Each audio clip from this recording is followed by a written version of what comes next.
that the word was, that this, this phrase that offended them so badly was.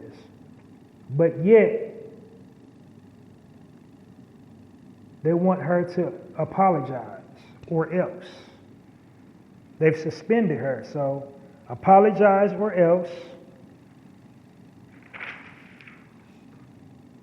you're going to suffer the consequences.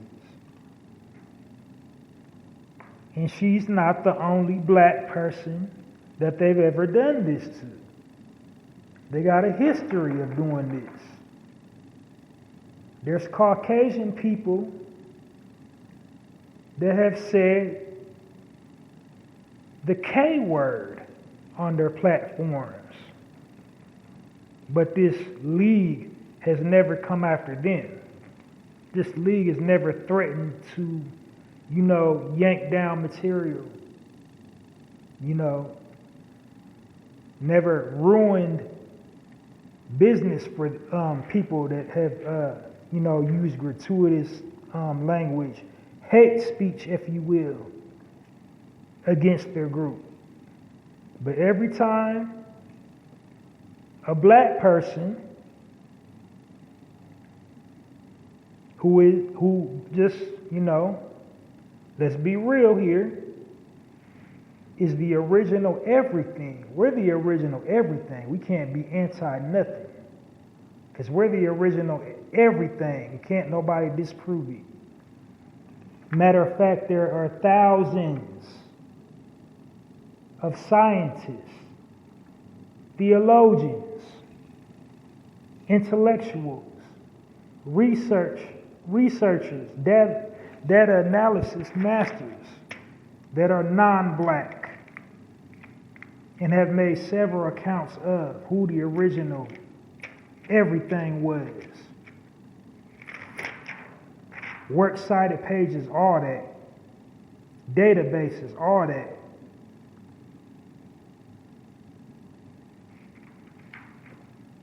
Give you like any type of scripture you want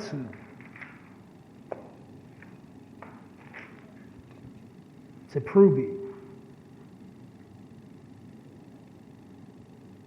So yeah, it's that deep.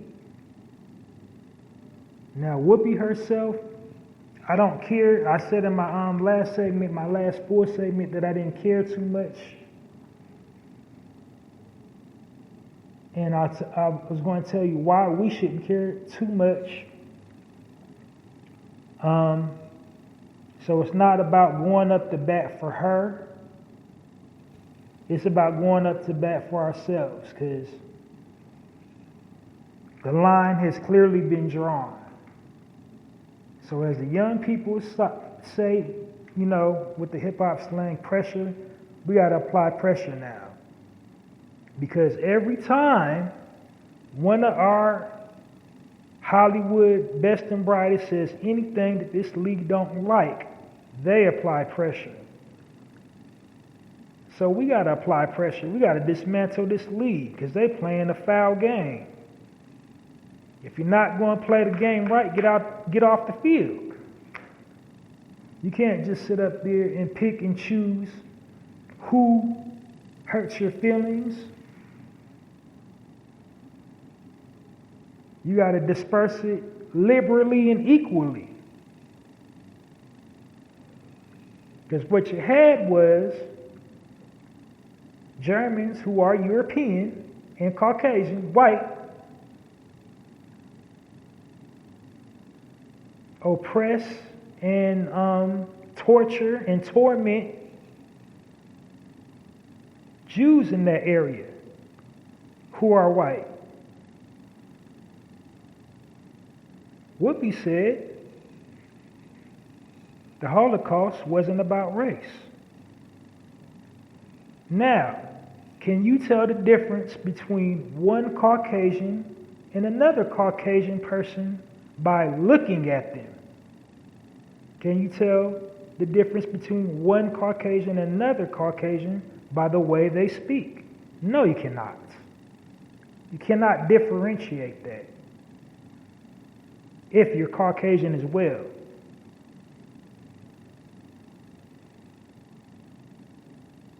But you can differentiate a black person. You can differentiate an Asian person. You can differentiate a Spanish person by glance, by physical,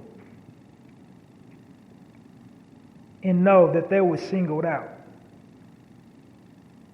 Because you don't even know if you're Jewish by, unless you tell somebody. They don't know what you're practicing behind closed doors. They didn't have no computers. There wasn't no registry back then. She didn't say anything malicious. She didn't say they needed to be exterminated, wiped off the face of the earth. She didn't say they was intellectually inferior. She didn't, indulge the stereotypes, saying they're greedy. None of that. She just said it wasn't about race.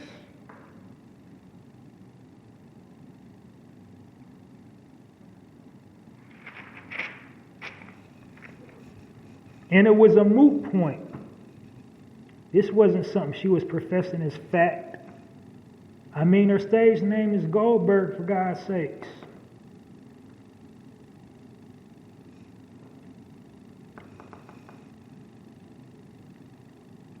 Again, pressure.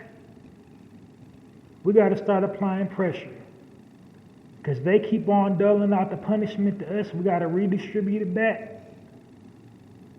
Or we're going to hit this wall every single time. So now is the time to get off that fence, stop straddling the fence. Now is the time to quit giving people passes for saying stuff about us, for saying something and doing stuff about black culture. Now is the time for everybody that got, a social media platform, a voice, whatever. When we hit them little blips on our radar, we on your neck.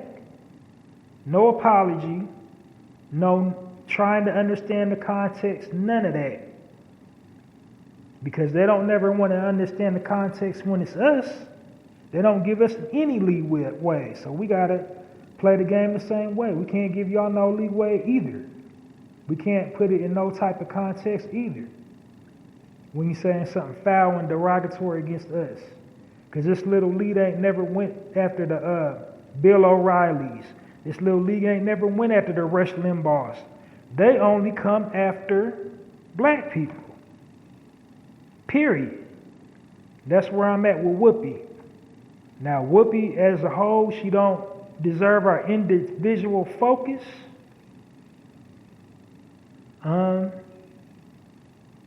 About her individually, you lay down with dogs, you wake up with fleas.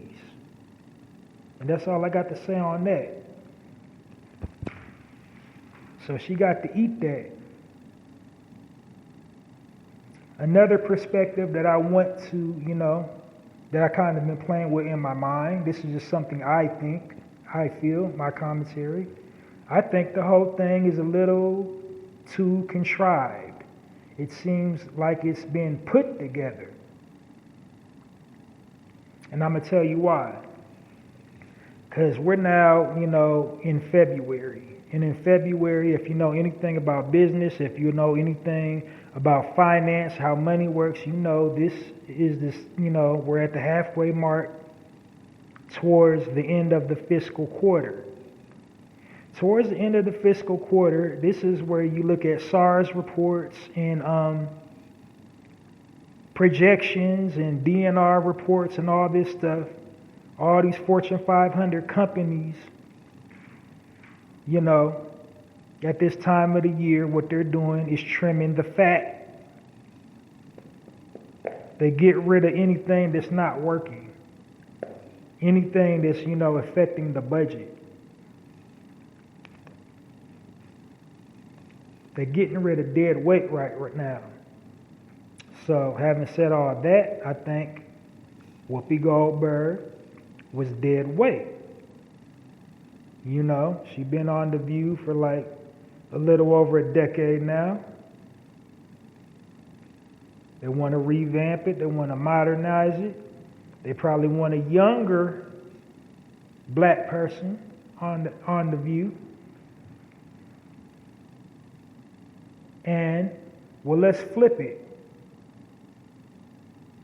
Let's make this, turn this into a whole thing. Because how did the subject even come? Because that's all the way out of her character. She's a little over 60.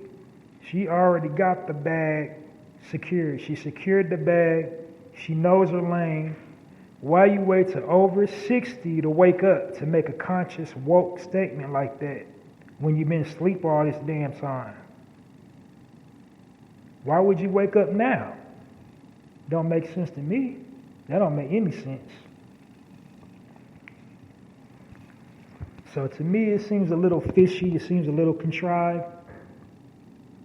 Because the things we need to be focusing right now as a people is looking at, this fiscal quarter. Also in the fiscal quarter, legislation and laws. That's where we need to be laser focused at. Stories like this is, as Jadakiss said in the Versus Challenge, it's a distraction. They trying to distract us. Something bigger around the corner. They trying to distract us with this nonsense.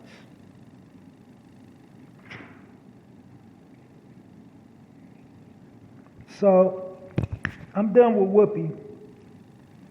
On to Joe Rogan.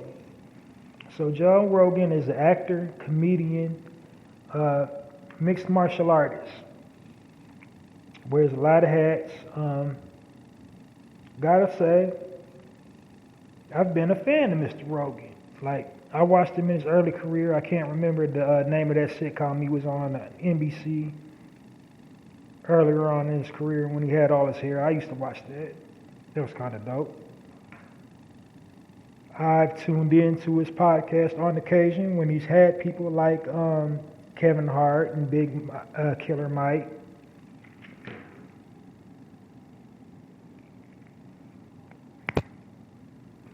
I'm not a comedian aficionado, but I know a little bit about something about the art of stand-up comedy.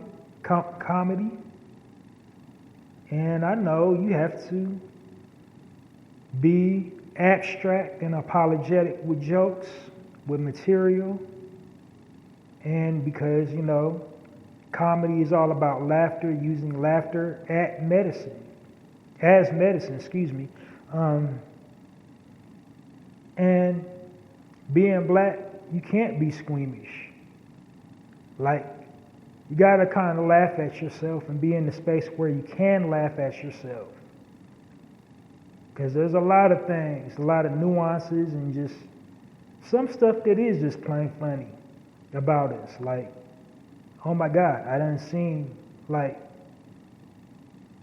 fist fights break out over that mac and cheese in black households. If that mac and cheese ain't right, somebody getting their ass whipped. I done heard black people say, like, if the mac and cheese ain't right, if it's nasty, then eating it, whoever made this macaroni need their ass whipped. Like, my point being is, like, I know when to laugh at myself. I know when not to take myself so seriously. And I think all of us know that. All of us know when not to take ourselves seriously and when to laugh. We also know when somebody's laughing with us and somebody's laughing at us. Mr. Rogan is clearly laughing at us. Clearly.